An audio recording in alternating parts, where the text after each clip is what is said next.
चंद्रपुर नगर के राजमहल में कुछ साल पहले ही बंदरों का एक बहुत बड़ा समूह आया था। बंदरों का समूह बगीचे में पेड़ों से गिरे फलों को खाता और राजमहल से रोज बचा हुआ भोजन जो उन्हें दिया जाता उसे खाकर अपनी जिंदगी गुजार रहा था।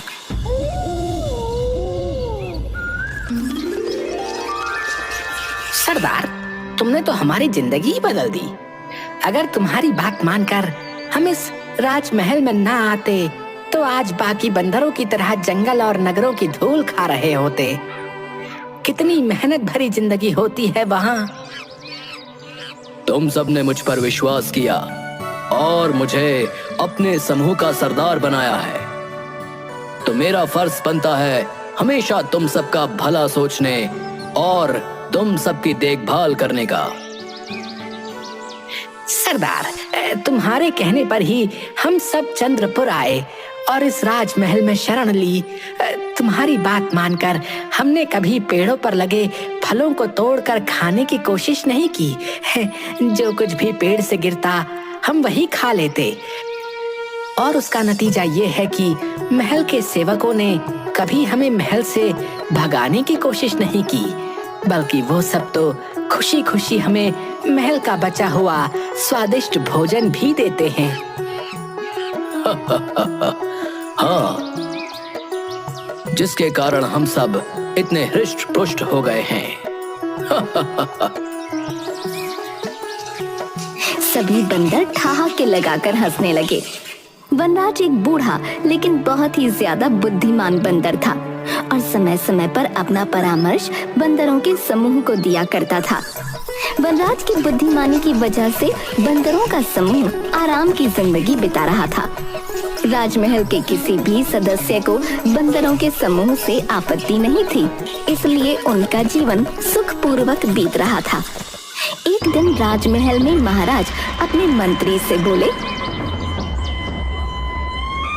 मंत्री जी, राजकुमार को भेड़ बहुत पसंद है। वो सारा दिन सिर्फ अपने इस भेड़ के आकार के बने खिलौने को हाथ में लिए रहते हैं। आप पता कीजिए और कहीं से राजकुमार के खेलने के लिए सचमुच की भेड़ मंगाइए। आखिरकार वो राजकुमार हैं। एक ना एक दिन तो उन्हें असली जानवरों का सामना करना ही है, तो क्यों ना अभी से उनकी शिक्षा शुरू कर दी जाए। जो आदेश महाराज। महाराज की जय हो। महाराज, आपके आदेश के अनुसार हमने दूसरे राज्य से राजकुमार के लिए 2 भेड़ें मंगवा ली हैं।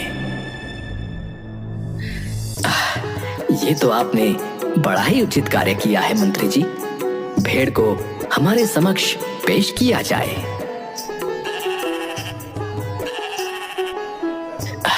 मंत्री जी, ये भेड़ें तो बड़ी ही अच्छी नस्ल की लग रही हैं। महाराज, हमने जिस राज्य से इन्हें मंगवाया है वो राज्य अपनी अच्छी नस्ल की भेड़ों के लिए ही प्रसिद्ध है। उस दिन के बाद से एक प्रशिक्षित व्यक्ति की निगरानी में राजकुमार भेड़ के साथ खेलने और समय व्यतीत करने लगे थे। अब राजकुमार का सबसे प्रिय साथी ये दोनों भेड़ थे। दोनों भेड़ों में से एक भेड़ बहुत ही चटोरी थी। जब मन करता रसोई में घुस जाती और खाने की जो चीज मिलती उसे खा लेती।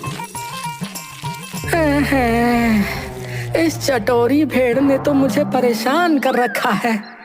जब देखो तब रसोई घर में आता है और जो भी खाने की चीज मिलती है उसे खा लेता है। मुझे हर समय इसकी निगरानी करनी पड़ती है। तभी वो चटोरी भेड़ फिर से रसोई घर में आती है और महाराज के लिए तैयार किया हुआ भोजन देख उस पर कूद जाती है, जिसके परिणाम स्वरूप बाकी का भोजन गिर जाता है। रसोइया गुस्से में हाथ में लिया हुआ बर्तन भेड़ को फेंक कर मारता है। वनराज रसोई घर के बाहर लगे पेड़ पर बैठा ये सब देख रहा था। सत्यानाश हो इस भेड़ का। इतनी देर मेहनत करके महाराज के लिए स्वादिष्ट भोजन बनाया था और इस लालची ने सब कुछ बर्बाद कर दिया। अब हमें दोबारा से महाराज के लिए भोजन तैयार करना होगा, वो भी इतने कम समय में। ये सब जो कुछ भी हो रहा है वो उचित नहीं है। कहीं रसोइये और भेड़ की तनातनी हम बंदरों के विनाश का कारण न बन जाए। ये चतुर भेड़ तो खाने के लोभ में कभी भी रसोई घर में चला जाता है। यदि किसी दिन क्रोधवश रसोइये ने चूल्हे की जलती हुई लकड़ी उस पर फेंक दी तो अनर्थ हो जाएगा। सरदार, आप इतना चिंतित क्यों हो रहे हैं? इन चीजों से हमें क्या फर्क पड़ता है? ये तो रसोइये और भेड़ के बीच का मामला है, हमें इसमें नहीं पड़ना चाहिए। तुम समझ नहीं रहे हो। अगर रसोइये ने गुस्से में चूल्हे की जलती हुई लकड़ी उस भेड़ पर फेंक दी तो भेड़ का शरीर तुरंत आग पकड़ लेगा और आग की जलन से भेड़ इधर उधर अपनी आग बुझाने के लिए भागना शुरू करेगी। तुमने देखा है कि रसोई घर के सबसे पास घोड़ों का अस्तबल है और वो अस्तबल सूखी हुई घास से भरा हुआ है। अगर भेड़ गलती से भी उस अस्तबल में चली गई तो वो अस्तबल धधक उठेगा, घोड़े जल जाएंगे, बहुत अनर्थ हो जाएगा और घोड़ों का जलना हम बंदरों का काल बन जाएगा। मुझे लगता है सरदार, आप कुछ ज्यादा ही विचार कर रहे हैं। वनराज कुछ भी नहीं बोलता। रात के समय जब पूरा समूह सो चुका होता है उस वक्त भी वनराज की आंखों में नींद नहीं होती। ये बात उसे परेशान कर रही होती है। सुबह होते ही वनराज अपने समूह की सभा बुलाता है और उन सबके सामने अपना संदेह प्रकट करता है।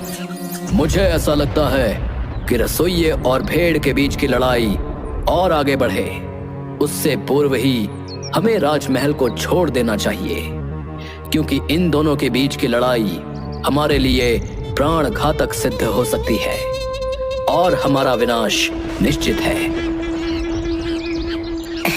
सरदार, हम आपकी बात से सहमत नहीं हैं। हम इस राजमहल में इतने आराम से रह रहे हैं, हमें क्या जरूरत है यहाँ से जाने की? आपको भी इन बातों में नहीं पड़ना चाहिए और आराम से अपना जीवन व्यतीत करना चाहिए। सरदार अब बूढ़ा हो चुका है, इसका दिमाग काम नहीं करता।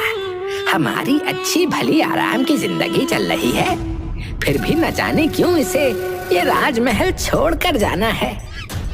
मुझे तो लगता है कि सरदार अब बूढ़ा हो गया है, इसलिए उसका दिमाग काम नहीं करता। जब वनराज ने ये बातें सुनी तो उसने तत्काल राजमहल छोड़ दिया। कुछ ही दिनों बाद भेड़ रसोई घर में घुस गई और उसे देखते ही रसोइये ने चूल्हे से जलती हुई लकड़ी का टुकड़ा उठाकर भेड़ पर फेंक दिया, जिसके कारण भेड़ के शरीर में आग लग गई और वो इधर उधर भागने लगी। कई घोड़े जलकर मर गए। ये खबर सुनते ही महाराज अस्तबल के पास पहुंचते हैं। मंत्री जी, तुरंत वैद्य को बुलाया जाए और मेरे घोड़ों का उपचार कराया जाए। महाराज, वैद्य को बुला भेजा है, वो आते ही होंगे। राजमहल के पशु वैद्य आते हैं। वैद्य ने घोड़ों के घाव का परीक्षण किया और बोले, इन घोड़ों को शीघ्र ठीक करने का एक ही उपाय है महाराज, कि इन पर बंदरों की चर्बी लगा दी जाए, जिसके कारण घोड़ों का घाव अति शीघ्र ठीक हो जाएगा। मंत्री जी, हमारे राजमहल में जितने भी बंदर हैं और आसपास भी जितने बंदर मिलें, उन सबको पकड़ा जाए और उन सबको मारकर उनकी चर्बी घोड़े के उपचार के लिए उपयोग की जाए। हमें हमारे सारे घोड़े अति शीघ्र पहले की तरह स्वस्थ चाहिए। राजा का आदेश मिलते ही राजमहल के सारे बंदरों को पकड़कर मार दिया जाता है और उनकी चर्बी घोड़ों के उपचार के लिए प्रयोग की जाती है। बंदरों का पूरा समूह समाप्त हो जाता है। जल्द ही वनराज तक ये खबर पहुंच जाती है। मैं राजा को नहीं छोड़ूंगा और प्रतिशोध लेकर रहूंगा। उसने मेरे पूरे समूह को समाप्त कर दिया। मैं उस राजा के पूरे वंश का भी वैसे ही सर्वनाश कर दूंगा जैसे उसने मेरे वंश का किया है। एक दिन बंदर पानी की झील के पास बैठा हुआ राजा से प्रतिशोध लेने के बारे में सोच रहा था। तभी उसने कुछ देखा। इतने सारे पैरों के निशान झील की तरफ जाते तो हैं, परंतु इनमें से कोई भी निशान वापस आता हुआ नहीं दिख रहा है। अवश्य इस झील में कोई राक्षस या मगरमच्छ रहता है, जो झील में जाने वाले हर मनुष्य और जानवर को खा लेता है। मुझे इस बारे में पता लगाना होगा।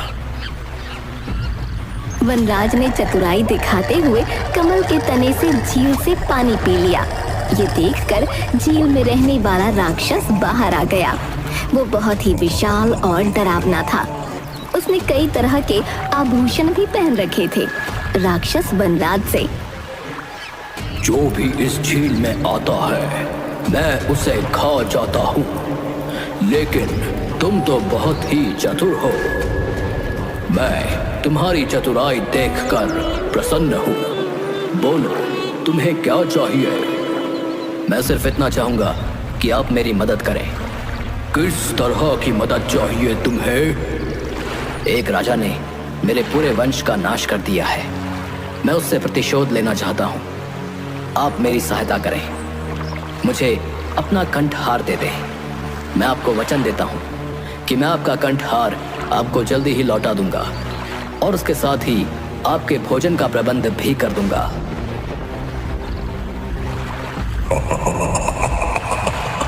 ये तो तुम मेरी मदद कर रहे हो, मेरे लिए भोजन का प्रबंध कर रहे हो। उचित है। राक्षस वनराज को अपना कंठहार दे देता है। वनराज कंठहार को पहनकर चंद्रपुर नगर में वापस पहुंच जाता है और एक पेड़ से दूसरे पेड़ पर झूलने लगता है। जो भी उसे देखता और वो कंठहार देखता दंग रह जाता। राजा के सैनिक राजा को प्रसन्न करने के लिए वनराज को पकड़कर राजा के समक्ष ले जाते हैं। तुम्हें ये कीमती कंठहार कहाँ से प्राप्त हुआ है जो तुमने अपने गले में पहना है? महाराज, ये कीमती कंठहार मुझे समृद्धि के देवता द्वारा प्रदान किया गया है। समृद्धि के देवता? वो तुम्हें कहाँ मिले? महाराज, वो जंगल के बीचों बीच स्थित एक झील में निवास करते हैं। जब सूर्य आधा उदय हुआ होता है, उस समय जो व्यक्ति उस झील में डुबकी लगाता है तो उसे उस समृद्धि के देवता का आशीर्वाद और कंठहार प्राप्त हो जाता है। महाराज वनराज की बातों में आ जाते हैं और वो अपनी पत्नी और पूरे परिवार सहित उस झील में डुबकी लगाने को तैयार हो जाते हैं। महाराज, कल सुबह की मंगल बेला में आप सब उस झील के पास पधारिए और अपने पूरे परिवार और स्नेही जनों के साथ झील में डुबकी लगाकर समृद्धि के देवता का आशीर्वाद प्राप्त कीजिए। लोभ में अंधे हो चुके राजा ने तुरंत आदेश दिया। कल सुबह हम अपनी महारानी, पुत्र, परिवारजन, मंत्रियों और सेवकों सहित उस झील पर जाएंगे और वहां जब आधा सूर्योदय हुआ होगा उस समय झील में डुबकी लगाकर समृद्धि के देवता का आशीर्वाद प्राप्त करेंगे और साथ ही कंठहार भी। अगली सुबह वनराज महाराज, महारानी, राजकुमार और अन्य लोगों के साथ उस झील के किनारे पहुंच जाते हैं। महाराज, आप सबको अलग अलग स्थान से झील में उतरना होगा, क्योंकि अगर आप सब एक स्थान से ही झील में जाएंगे तो जो पीछे होगा उसकी बारी आते आते सूर्य पूरा उदय हो जाएगा और वो समृद्धि के देवता के आशीर्वाद और कंठहार से विमुक्त रह जाएगा। इसलिए उपयुक्त यही रहेगा कि आप सभी अलग अलग स्थान से एक साथ झील में प्रवेश करें और समृद्धि के देवता का आशीर्वाद और अद्भुत कंठहार प्राप्त करें। महाराज, परंतु आप सबके जाने के बाद अंत में झील में उतरिएगा। महाराज अपने साथ आए हुए सभी लोगों को झील में उतरने का आदेश देते हैं। सब अलग अलग स्थान से झील में उतरते हैं और राक्षस द्वारा खा लिए जाते हैं। जब कुछ देर तक कोई बाहर नहीं आता तो महाराज चिंतित होकर वनराज से, वनराज, महारानी, राजकुमार, राजकुमारी, मेरे परिवारजन, मंत्री, सेवक अभी तक बाहर नहीं आए। कितना समय लगेगा उन्हें? मैं कब इस झील के अंदर जाऊंगा? वनराज एक पेड़ पर चढ़ जाता है और बोलता है, अरे दुष्ट राजन, तुम्हारा समस्त परिवार, मंत्री और सेवक सबको राक्षस ने खा लिया है। तुमने मेरे पूरे परिवार को मौत के घाट उतारा था। आज मैंने उन सब की मृत्यु का प्रतिशोध तुमसे लिया है। जिस तरह मैं अपने पूरे परिवार और समूह के बिना अकेला अपना जीवन व्यतीत कर रहा हूं, इसी तरह तुम भी अब से अपना जीवन अकेले ही व्यतीत करोगे और अपने किए पर पछताओगे। तुमने एक जीव के प्राण बचाने के लिए दूसरे जीव की हत्या कर दी। एक बार भी ये नहीं सोचा कि वो घोड़े तो तुम्हें प्रिय हैं, लेकिन बेचारे बंदरों का क्या? इसलिए तुमने उन निर्दोष बंदरों का वध कर दिया। मुझे अपने किए पर बहुत पछतावा है। मैंने जो किया वो गलत था। तुम मुझे क्षमा कर दो। वनराज वहां से चला जाता है और महाराज भी अपने किए पर पछताते हुए अपने प्रियजनों के वियोग में मानसिक रूप से प्रभावित होते हैं और पागल हो जाते हैं। उसके बाद कभी किसी ने वनराज को नहीं देखा।